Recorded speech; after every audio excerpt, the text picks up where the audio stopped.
Olá, sejam bem-vindos mais uma vez ao canal Axiomas da História.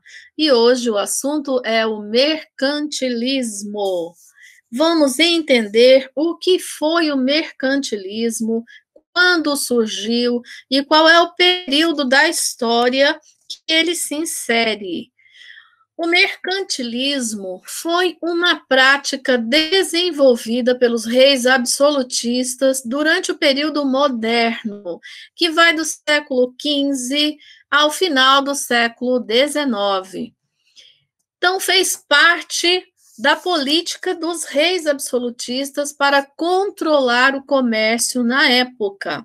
Então, como conceito básico do mercantilismo, podemos afirmar que foi uma política econômica surgida na Europa entre os séculos XV e o final do século XVIII, adotada pelas recém-formadas monarquias nacionais com o objetivo de acumular capitais e fortalecer a economia dos novos regimes.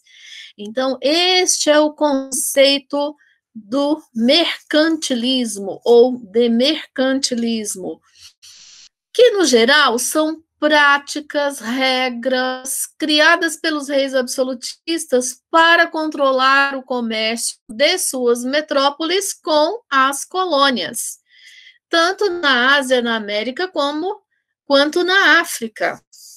Estas regras ou práticas mercantilistas variaram de um país para o outro, de uma nação para a outra.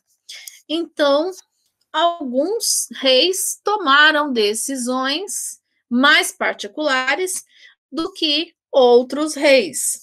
Mas, no geral, podemos afirmar que as práticas mercantilistas são a defesa da balança comercial favorável, o protecionismo alfandegário, o metalismo, que era a acumulação de ouro e prata, o estímulo à agricultura e às manufaturas, o colonialismo, que é a exploração dos territórios conquistados através do pacto colonial ou monopólio comercial, o intervencionismo, o monopolismo e o cobertismo. Claro que existem outras práticas mercantilistas, mas estas são as mais comuns encontradas nos livros didáticos ou de história por aí.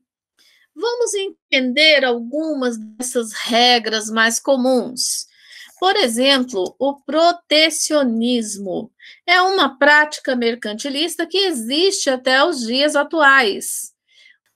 O protecionismo consistia em os reis protegerem a sua economia, criando impostos e taxas muito altas para produtos estrangeiros que, porventura, entrassem em seu país.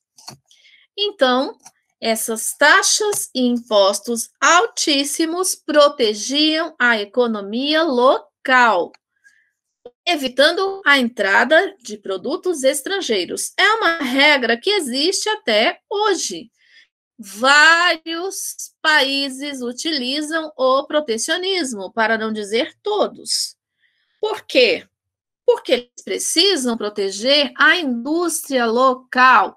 Se os países permitirem a entrada de tudo quanto é produto a preços competitivos ou mais baixos do que os seus produtos, imagine o que aconteceria com a indústria local. Ela deixaria de produzir. Ela teria problemas. Por quê? Porque não teria condições de competir com valores menores. Por exemplo, nós temos muitos produtos aí da China entrando no nosso país atualmente. Agora, esses produtos estão um pouco caros, decorrentes aí do valor do dólar, que está altíssimo. Porém, há uns anos atrás, esses produtos eram super competitivos, eram muito baixos os seus valores. Uma caneta, por exemplo, que se comprava no país a R$ 2, R$ 3, vinha da China custando centavos. Então, como a indústria local poderia competir com esses produtos? O que o governo brasileiro faz é criar taxas sobre esses produtos que vêm de fora, tanto da China quanto de qualquer outro país. Além disso, era muito comum as pessoas saírem do Brasil e irem para o Paraguai, por exemplo, ou a Bolívia, colocar pneus em seus carros. Por quê? Porque lá os pneus eram e ainda são muito mais baratos do que os pneus nacionais. Isso ficou proibido. Proibido mesmo. Você não pode trazer pneus, tintas, dentre outros produtos para o Brasil, porque vai fazer com que a indústria brasileira quebre, caia, né? Venda menos. Porque a concorrência é muito grande, a concorrência em preços. Então, estamos fazendo uma comparação do que é o protecionismo com o que foi o protecionismo no período moderno. O protecionismo criado pelos reis absolutistas. As taxas eram super altas, exatamente para evitar a entrada de produtos estrangeiros no seu país. Praticamente todos os reinos adotaram protecionismo, mas nós vamos ver que Brasil e Inglaterra têm acordos que vão quebrar um pouco essa prática em Portugal. O metalismo ou bulionismo também foi uma regra mercantilista adotada por várias nações, mesmo aquelas nações que não tinham minas de ouro diretamente ou controle sobre minas de ouro diretamente. Mas a maioria adotou o metalismo ou bulionismo, que consistia no acúmulo de metais preciosos, principalmente o ouro. Por quê? Porque a riqueza de uma nação era quantificada pela quantidade de metais preciosos que ela possuía. Exatamente porque a moeda era feita desses metais preciosos.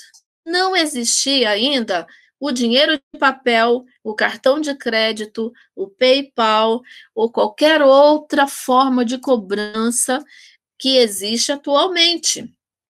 Atualmente, uma pessoa não precisa exatamente possuir dinheiro em espécimes no bolso. Ele pode simplesmente, com um toque no celular, pagar as suas contas.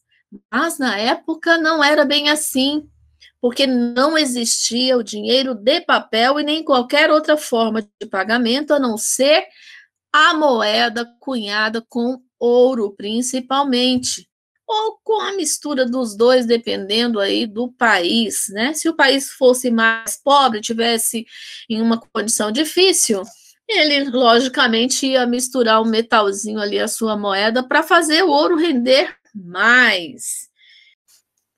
Mas entendendo o quê? O metalismo ou o bulionismo era o acúmulo de metais preciosos de uma nação, já está de bom caminho andado. A balança comercial favorável também foi uma prática mercantilista utilizada por todas as nações. Por quê? Porque uma balança comercial ela é favorável quando o país exporta mais e importa menos. Um país que importa produtos de outro, ele simplesmente depende desse país. Então, o país, ele precisa, para ser grande, poderoso na sua economia, ele precisa primeiro ter uma indústria boa, ter uma grande indústria, muito bem equipada, muito bem elaborada, produzindo produtos de primeira qualidade, para poder exportar esses produtos.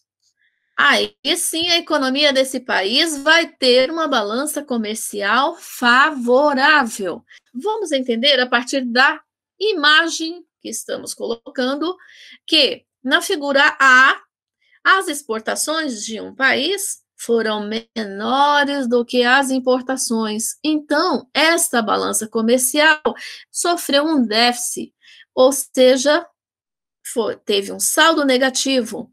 Então, é uma balança comercial desfavorável. Principalmente os países mais pobres é que passam por essa situação ainda hoje.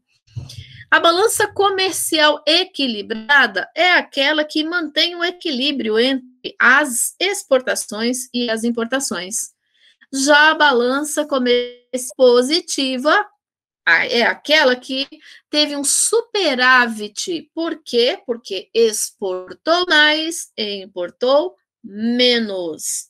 Então, essa é uma regra mercantilista muito utilizada no período moderno pelos reis absolutistas. Por quê? Os reis absolutistas desejavam ficar cada vez mais ricos, proteger cada vez mais a sua economia.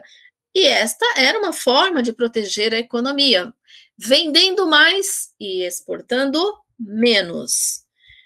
O colonialismo ou pacto colonial, outra forma utilizada pelas grandes nações do período moderno, outra regra mercantilista. O que era esse colonialismo ou pacto colonial? Em que consistia, né, esta regra? Era o controle das metrópoles sobre as suas colônias ou áreas de influência na América, África ou Ásia.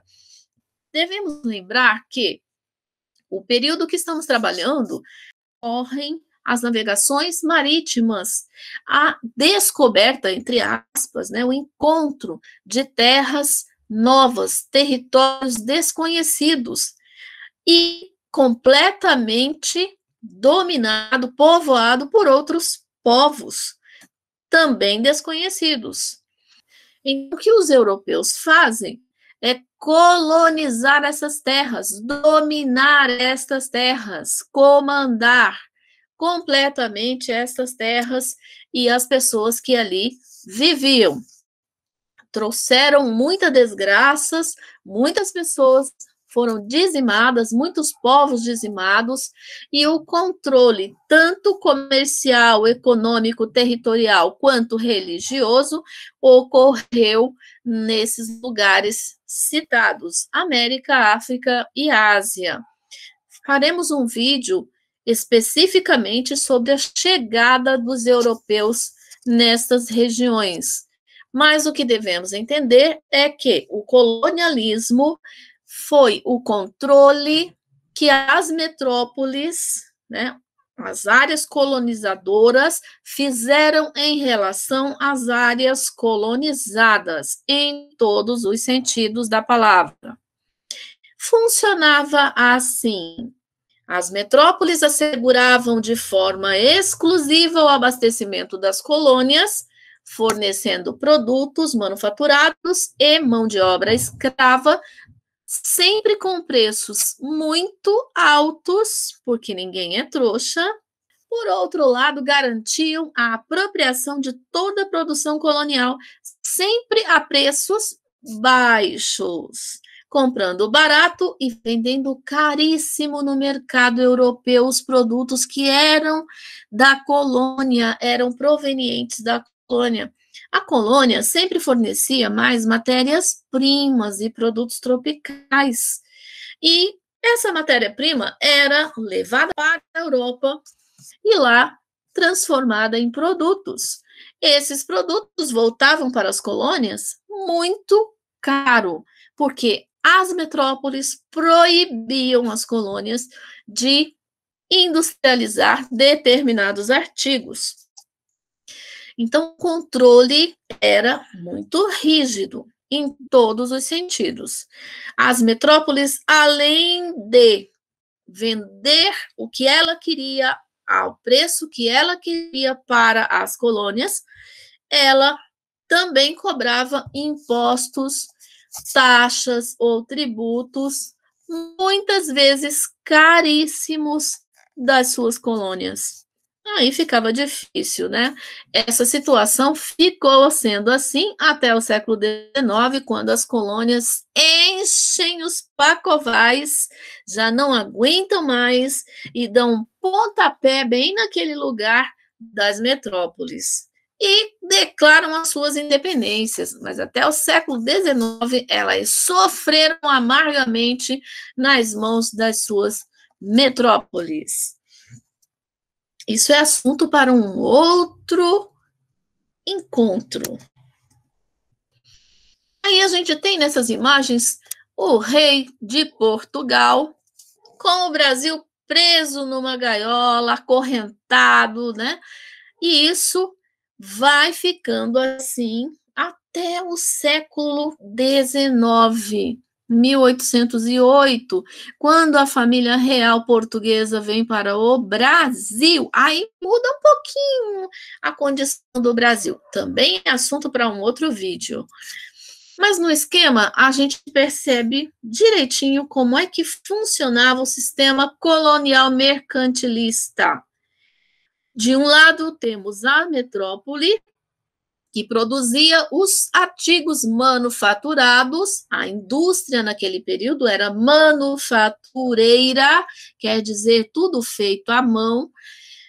Esses produtos eram vendidos para a colônia a preços exorbitantes e a colônia oferecia a matéria-prima e gêneros tropicais para a metrópole. Simples assim. Muito bem.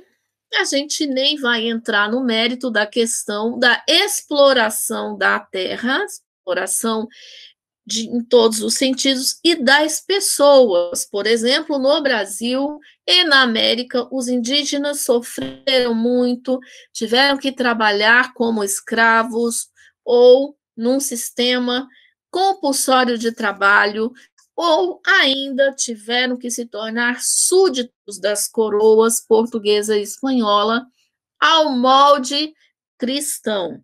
Mas isso também é assunto para outro encontro. Outra regra mercantilista foi o intervencionismo estatal, que existe ainda hoje também.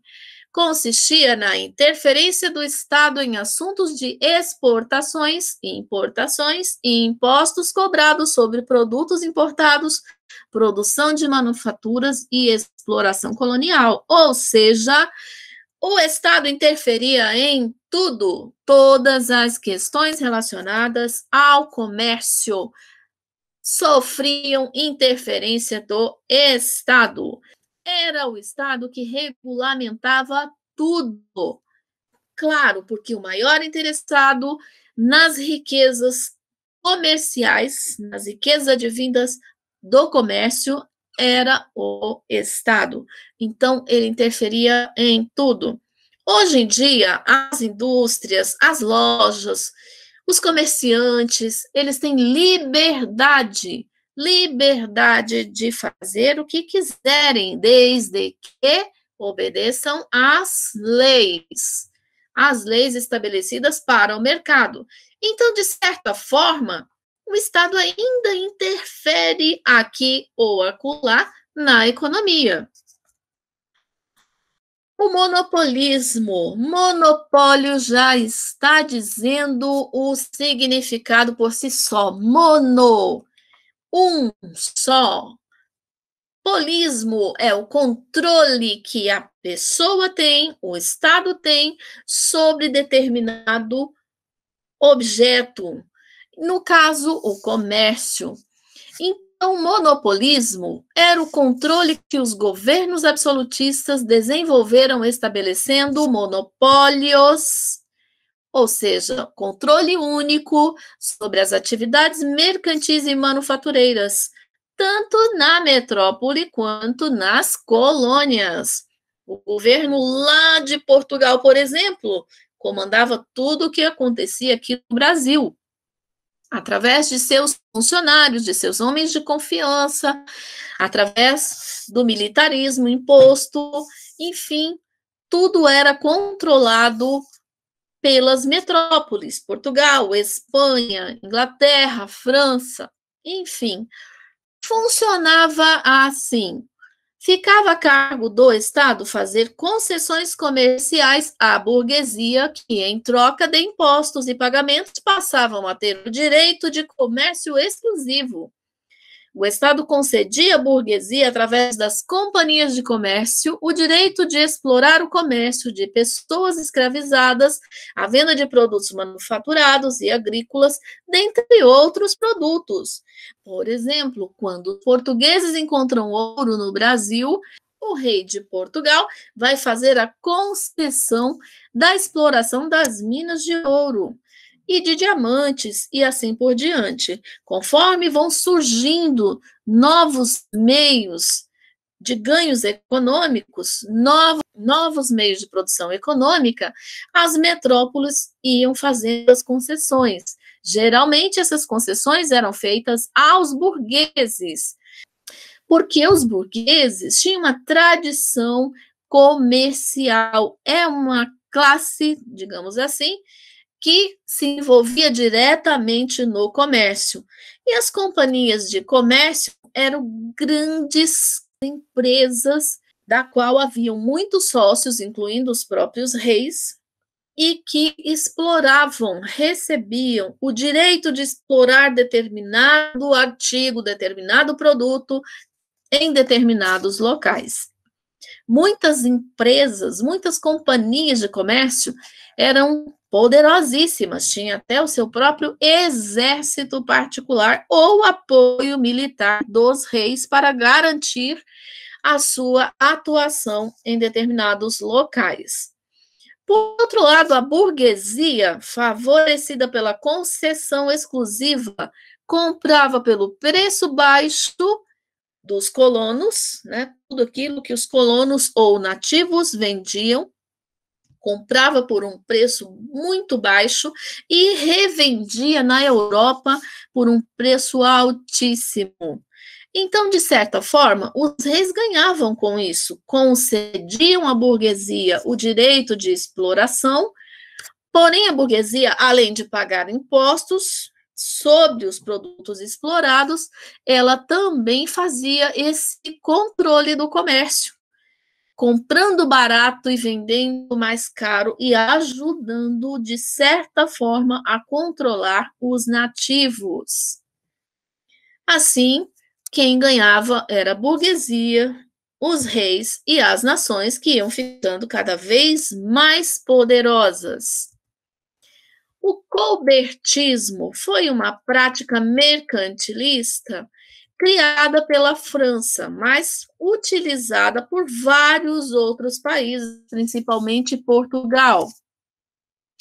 O colbertismo nada mais é do que uma forma de proteger a economia local também, mas com algumas particularidades. Esta regra mercantilista foi criada por Jean-Baptiste Colbert, ministro do Estado da Economia do rei Luís XIV. O objetivo era tornar a França uma nação rica e poderosa. Eu sou rica! Eu sou rica! A mais rica e a mais poderosa da Europa, sem que precisasse depender da economia de outros países. Lembramos que nesse período a França era inimiga da Inglaterra e a Inglaterra estava em expansão com a sua produção têxtil e era um grande concorrente da França. Então vamos entender o que Colbert estabeleceu como regras para proteger a economia francesa. Estabeleceu um conjunto de medidas, fomentou a industrialização, o mercantilismo industrial na França, ou seja, forneceu meios para o crescimento da indústria local francesa, instalou as melhores indústrias com os melhores equipamentos, tudo para que essa indústria produzisse cada vez mais. Agora vamos entender. A Europa não supria a compra de todos esses produtos. Por isso, eles eram encaminhados para as colônias. Os colonos compravam a maior parte desses produtos produzidos na Europa. Daí a necessidade de se controlar essas colônias, muito grande. Ele ainda desenvolveu o comércio local e o comércio marítimo. A França tinha uma frota comercial muito grande e também se dedicou ao comércio marítimo, mas ela não foi páreo para a Inglaterra. Veremos. Ele incentivou ainda a produção de manufaturas de luxo, visando a exportação, principalmente produtos têxteis de luxo. Impediu que produtos de outros países entrassem na França. Não tem muita coisa de novo aí no colbertismo, como a gente já viu, se trata de uma regra mercantilista protecionista, com a intenção de proteger o comércio francês, o comércio local. Ele ainda fundou as companhias comerciais. Muitas nações fundavam companhias comerciais e davam a elas os monopólios comerciais. Como já falamos, essas companhias se tornavam poderosas, inclusive militarmente, e faziam controle de tudo o que acontecia na colônia, passando as informações, mantendo o rei ou os reis sempre bem informados e, é claro, fazendo a captação de recursos para essas nações poderosas do período moderno. No plano interno, o ministro Colbert desenvolveu a infraestrutura para a facilitação do comércio, como a criação e manutenção de canais, estradas reais, pontes, portos. Vamos pensar, de que adianta uma nação ter uma indústria poderosa se ela não consegue escoar os seus produtos? Por isso, esse homem pensou muito bem, vamos tirar o chapéu para ele.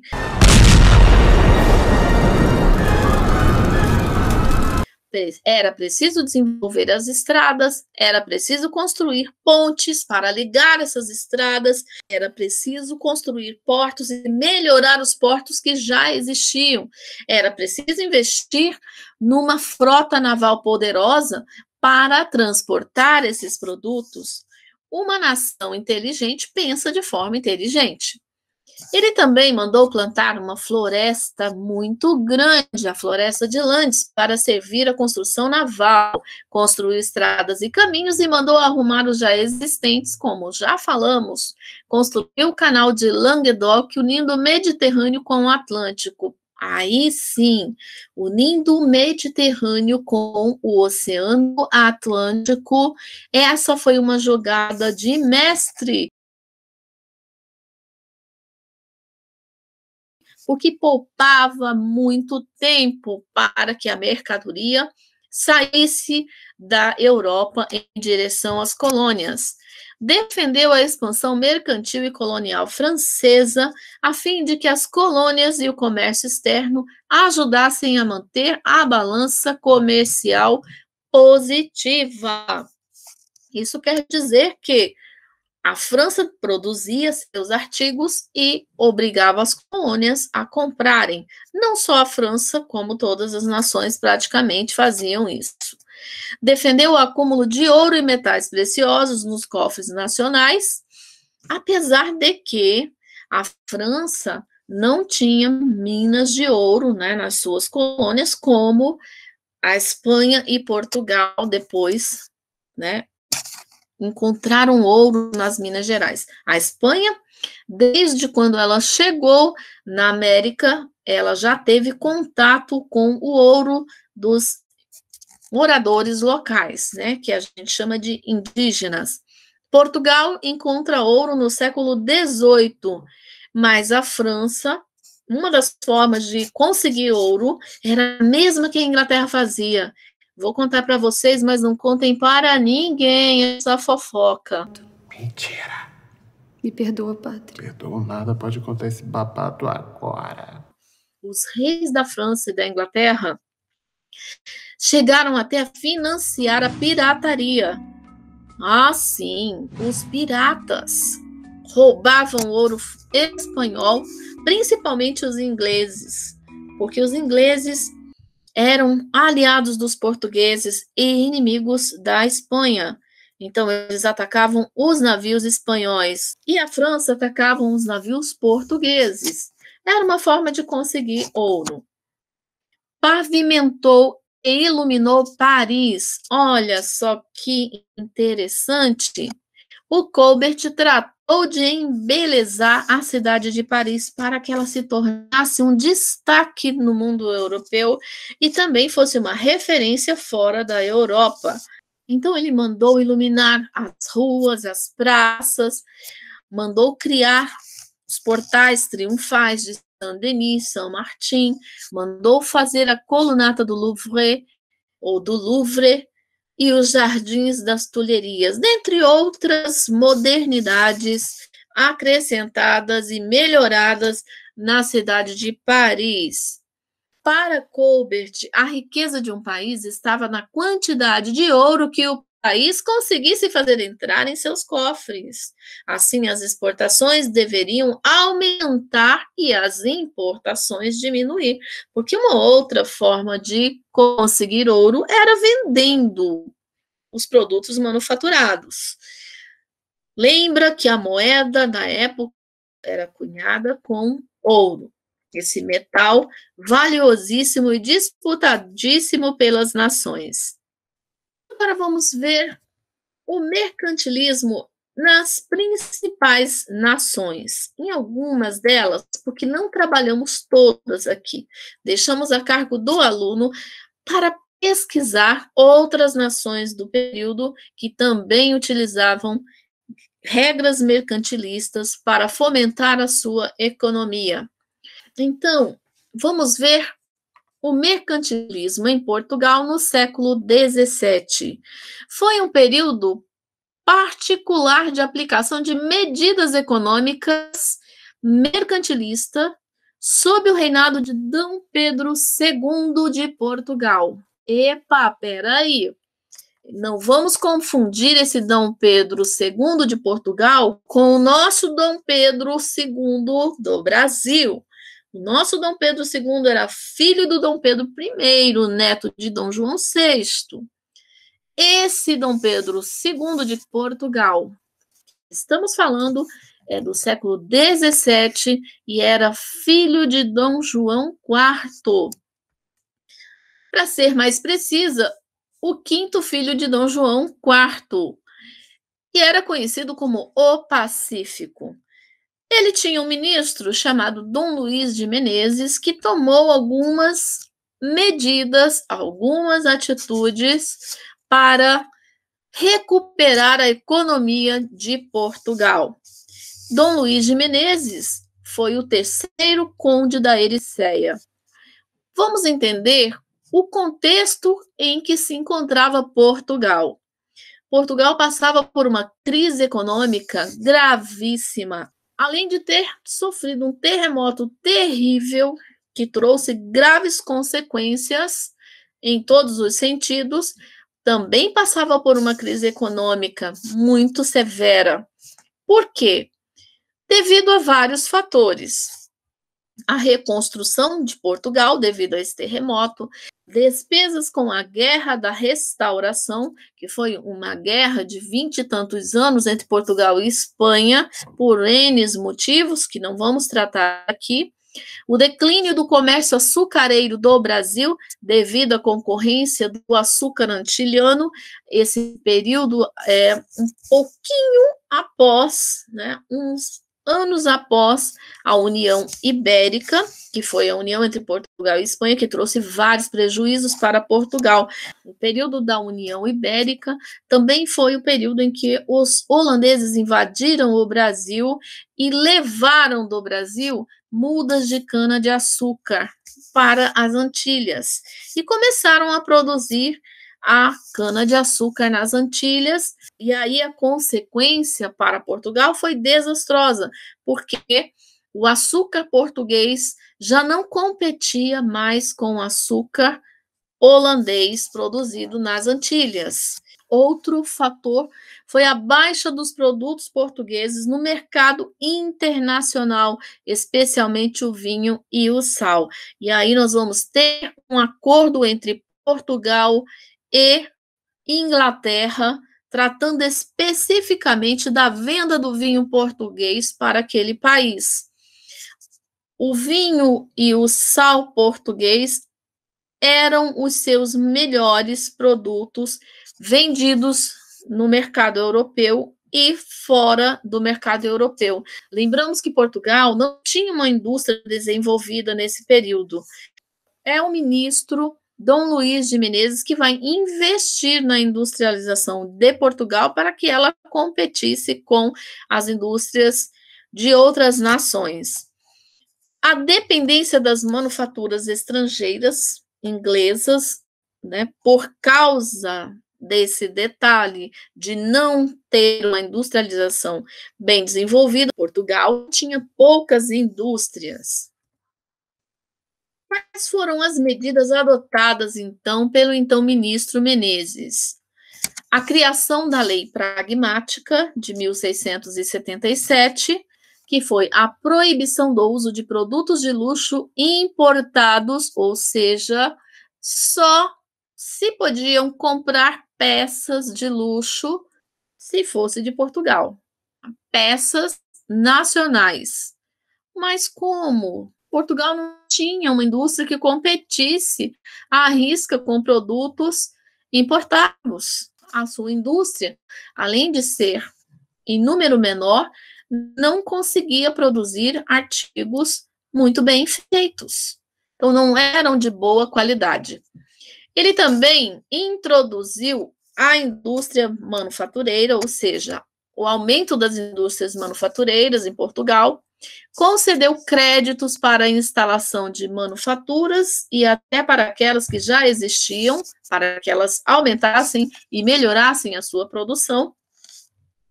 Fortaleceu a Marinha, né, logicamente, protegendo os interesses comerciais no exterior, criou monopólios de comércio e também as companhias de comércio. Mandou vir do exterior equipamentos e técnicos experientes nesses equipamentos para melhorarem a produção, principalmente naquele período, a produção têxtil, né, de Portugal. Adotou também as regras mercantilistas já utilizadas. Aqui falamos lá no começo. A defesa da balança comercial favorável, o protecionismo alfandegário, o metalismo, o estímulo à agricultura e às manufaturas, o colonialismo, o intervencionismo, o monopolismo. Portugal também vai adotar essas medidas. Não podemos falar de mercantilismo sem falar do Tratado dos Panos e Vinhos, conhecido como Tratado de Methuen, de 1703, que foi um tratado assinado entre Portugal e Inglaterra. Esse tratado tem a ver com as alianças que Portugal já vinha estabelecendo com os ingleses. Ele foi assinado em 17 de dezembro de 1703 em Lisboa e vigorou até 1836. Esse tratado prejudicou bastante Portugal, mas também prejudicou o Brasil, que era colônia de Portugal nesse período, e mesmo se tornando independente, foi prejudicado pelo Tratado de Methuen, o Tratado de Panos e Vinhos, porque o Brasil sempre ficava em dívida com a Inglaterra devido a esse tratado. Funcionava assim: os ingleses reduziriam as tarifas de importação dos vinhos portugueses, enquanto o mercado português deveria comprar os produtos têxteis, especialmente os lanifícios ingleses. A indústria têxtil inglesa era superior à dos portugueses. Mas a gente tem que pensar o seguinte: os ingleses começaram a produzir muitos artigos. E os ingleses eram consumidores em potencial de vinho, mas eles compravam muito vinho da França. Porém, a França era inimiga, sempre foi inimiga da Inglaterra. Volta e meia eles estavam em pé de guerra. Então, os ingleses pensaram em fazer um acordo com Portugal para absorver os vinhos portugueses, para comprar os vinhos portugueses, e, em contrapartida, os portugueses deveriam comprar os seus tecidos. Os portugueses eram grandes produtores de vinhos, mas não eram vinhos muito apreciados pelos ingleses, pelo menos não no início. Né? Os ingleses aprenderam a apreciar os vinhos dos portugueses. Inicialmente não compravam muito vinho português, mas depois passaram a comprar bastante vinho, principalmente da região do Porto. Porém, não era equiparar porém, a compra dos vinhos portugueses não se equiparava à compra dos tecidos ingleses. Então, Portugal vai sempre sair perdendo. Por quê? Entre tecidos e vinhos, o que é essencial? Logicamente que os tecidos. O tecido é algo essencial, muito utilizado no dia a dia. Já o vinho, nem tanto. Então, a Inglaterra sempre saía ganhando com esse acordo dos panos e vinhos. Qual é a característica ou quais são as características desse tratado? O enfraquecimento das relações comerciais entre Portugal e a Inglaterra devido à queda das exportações portuguesas para aquele país. Os produtos portugueses foram suprimidos por produtos das colônias inglesas. Claro, a Inglaterra, além de comprar vinho da França, antes desse acordo, ela também trazia produtos das colônias. Então, isso enfraqueceu bastante as relações comerciais entre os dois países. Por isso é que alguém pensou, John Methuen, né? Pensou nesse tratado, né? Vamos estabelecer um tratado, mas é claro que a Inglaterra sempre, né, ganhando. Os portugueses produtores de vinho reclamavam bastante porque não estavam conseguindo vender. Então, para eles, o tratado foi legal, foi interessante, mas para os outros burgueses que vendiam outros produtos, não foi tão interessante, pelo contrário, eram obrigados a trabalhar com o produto em inglês, no preço que os ingleses queriam vender. Este tratado foi muito desfavorável, então, à economia portuguesa, pois, além de enfraquecer a economia, ainda ajudou no processo revolucionário industrial da Inglaterra. Por quê? Porque aumentou a produção têxtil dos ingleses. Os ingleses não vendiam somente para Portugal, né? Vendiam para Portugal, que vendia para as colônias. Então, era um mercado muito grande. Por isso, os ingleses saem ganhando. Uma outra questão desse tratado. Esse tratado, ele cai muito nas provas do Enem, provas de vestibulares, por aí. É o acordo dos panos e vinhos feito entre a Inglaterra e Portugal, em que Portugal saiu perdendo. Portugal era obrigado a comprar os tecidos da Inglaterra, enquanto a Inglaterra consumia o vinho português. Mas olha só, esse tratado também tinha o seu aspecto militar, porque ele foi, além de um tratado de panos e vinhos, tecidos e vinhos, também foi um tratado militar, porque envolvia Portugal a integração militar com a aliança entre a Inglaterra e a Áustria contra a França e a Espanha.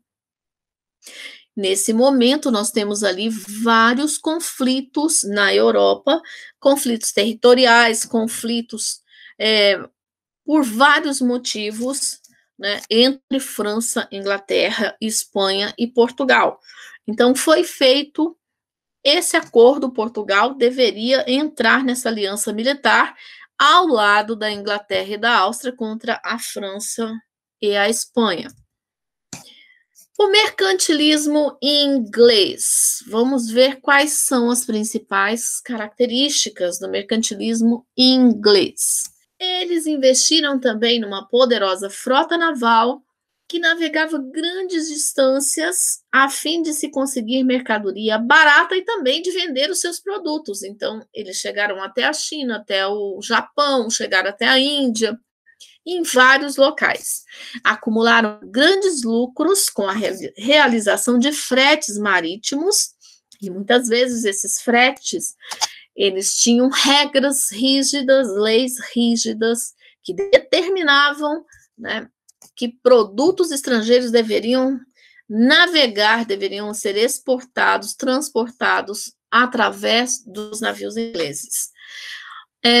Incentivaram a criação das chamadas companhias de comércio, como a dos mercadores, aventureiros, a Companhia das Índias Orientais e Ocidentais, que foram companhias de comércio super importantes naquele momento, muito poderosas, a do Levante e a Companhia da Moscóvia. Eles também acobertaram a pirataria, como já dissemos antes. França também fazia isso, né? Acobertava os corsários e muitas vezes os reis até ajudavam, financiavam alguns piratas para atacar navios e corsários estrangeiros, especialmente da Espanha, no caso dos ingleses. Navios abarrotados de metais preciosos que vinham da América. Então, os piratas atacavam esses navios e o ouro era levado para a Inglaterra e lá, logicamente, o rei tinha uma parte do lucro desses assaltos. Fundaram entrepostos comerciais e conquistaram colônias na Índia, nas Antilhas, na Pérsia, no atual Irã e na América do Norte. Mas a gente deve lembrar que na América do Norte a colonização não era de exploração. Por isso que as colônias inglesas na América, elas vendiam produtos para a metrópole. Então, é um pouco diferente das colônias na América Latina. As colônias inglesas na América do Norte, elas seguiram, digamos que livre de tantas interferências da metrópole e poderiam comercializar os seus produtos. Também cabe um vídeo especificamente sobre esse tema. Ainda, os ingleses promoveram ações de controle estatal para ampliar a expansão do mercantilismo, especialmente criando as leis chamadas de Atos de Navegação. Em 1651, Oliver Cromwell, o então governante da Inglaterra, instituiu que todas as mercadorias europeias só poderiam chegar ao país em embarcações inglesas ou do seu verdadeiro país de origem. O objetivo era incentivar o comércio marítimo britânico e proteger os produtos internos. Além disso, o Ato de Navegação de 1660 estabeleceu que o capitão e 3/4 de toda a tripulação das embarcações deveriam ser de origem inglesa. Aí não tem para ninguém, né? A Inglaterra, logicamente, ficou rica, poderosíssima. Bom, e tem mais. Nenhum estrangeiro poderia exercer o ofício de mercador ou corretor nas possessões inglesas na Ásia, América e África. Ou seja, quem quisesse ir para essas colônias inglesas comercializar deveria ser inglês. E o mercantilismo no Brasil? Claro, foi marcado por todas as regras mercantilistas, dentre elas a missão ou intervenção colonizadora, que consistia em os portugueses virem civilizar as pessoas que já viviam, que eram os verdadeiros donos da terra aqui no Brasil. Os portugueses traziam, além dos produtos industrializados, o cristianismo para ajudar na conversão dos indígenas em súditos da coroa portuguesa e também em cristãos. O pacto colonial, que é aquele controle que a metrópole detinha sobre a colônia. Isso ocorre no Brasil, só que o Brasil ele tem uma especificidade, ele tem uma particularidade. A família real vem para o Brasil.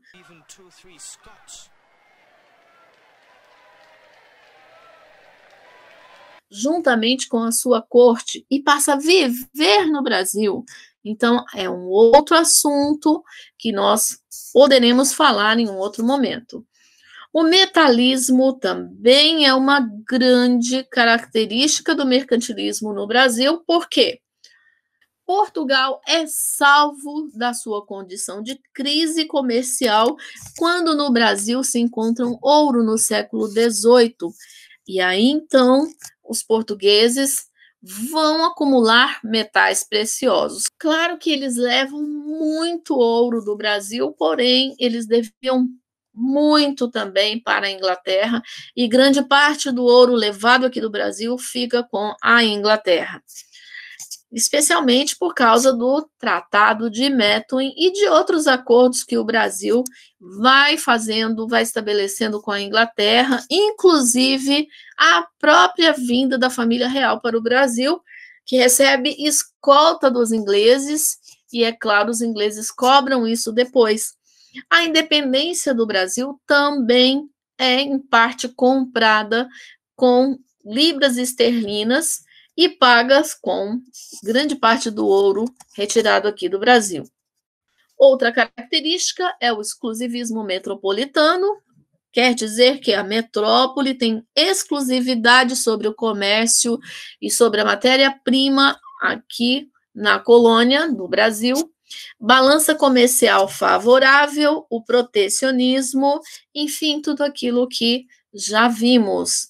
Em especial no século XVIII, destacamos o ministro Sebastião José de Carvalho e Melo, mais conhecido para os íntimos como Marquês de Pombal, o secretário de Estado dos Negócios Estrangeiros e ministro do rei Dom José I.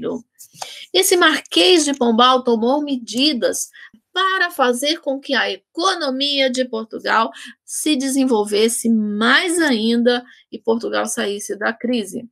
Dentre as medidas tomadas pelo Marquês de Pombal, nós temos o monopólio do comércio para equilibrar as importações com as exportações das mercadorias portuguesas, implantação de medidas para medir a exportação do ouro para a Inglaterra, implantação de medidas para impedir a exportação do ouro brasileiro para a Inglaterra, a criação de várias companhias de comércio, como a da Ásia, a do Grão-Pará e Maranhão, a de Pernambuco e Paraíba e a das vinhas do Alto Douro, tudo com o objetivo de monopolizar e comandar as atividades econômicas e os negócios do reino.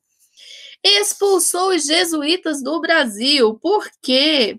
Porque Marquês de Pombal acreditava que os jesuítas formaram um estado dentro do estado.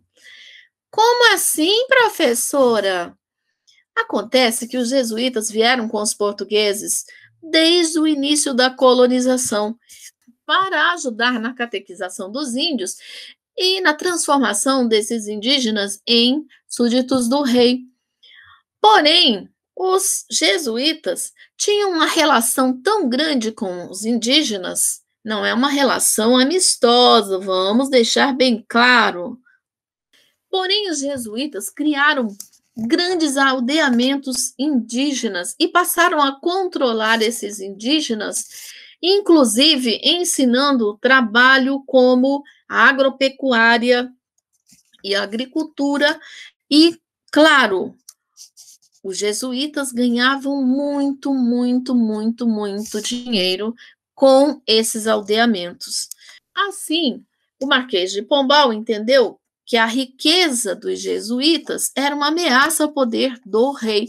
O poder dos jesuítas em relação aos indígenas era uma ameaça ao poder do Estado. Então, ele consegue convencer o rei de Portugal da época a expulsar os jesuítas das terras brasileiras. E isso é feito, todos os bens da igreja fica a cargo do Estado. E outra ordem religiosa vem ficar no lugar dos jesuítas. Isso também ocorreu nas colônias espanholas. A Espanha segue o modelo dos portugueses e também expulsa os jesuítas de suas terras. Outra coisa que Marquês de Pombal fez foi aumentar os impostos, inclusive sobre os animais e escravos, e instituiu que a colônia deveria pagar 1.500 quilos de ouro para Portugal anuais. Não interessa se a produção das minas estava indo bem ou não. O minerador deveria pagar os impostos e, é claro, esses impostos deveriam ser enviados a Portugal anualmente. Estabeleceu um controle direto às Minas Gerais, fiscalizando a produção aurífera e controlando a saída desse ouro do Brasil para outros locais, até coibindo o contrabando que existia. Transferiu a capital de Salvador para o Rio de Janeiro, criou novas escolas como o Real Colégio dos Nobres, criou o Erário Régio, a Imprensa Real e a Escola do Comércio, tudo para fomentar o aumento do comércio português.